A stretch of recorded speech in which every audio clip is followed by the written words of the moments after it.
Dans le réseau électrique historique tel qu'il a été construit en France, l'énergie est produite de façon centralisée et distribuée de façon descendante vers tous les points de consommation. Dans le réseau tel qu'il commence à se développer et le réseau de demain, les productions d'énergie vont être beaucoup plus distribuées avec des moyens de production plus petits.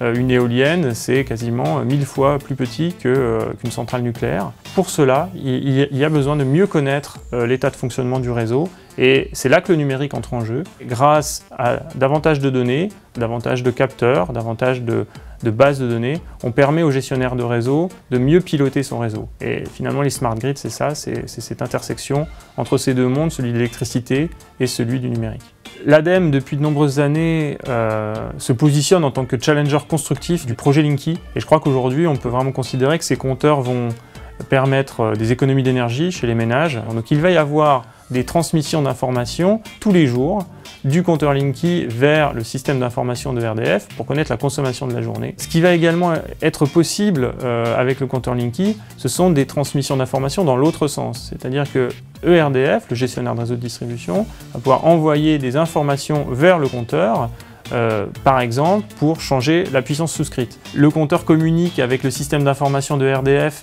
par un protocole qui s'appelle CPL, c'est-à-dire qu'on utilise les fils électriques sur lesquels circule le courant électrique pour transmettre cette information en courant porteur en ligne, CPL, et non pas des ondes électromagnétiques. Donc on module la fréquence du signal 50 Hz pour y faire passer des données informatiques. Ces données vont permettre à la collectivité de connaître la consommation, de prioriser peut-être des actions de rénovation énergétique ou d'autres actions de planification territoriale. Et on espère que les collectivités vont s'emparer de ces données-là.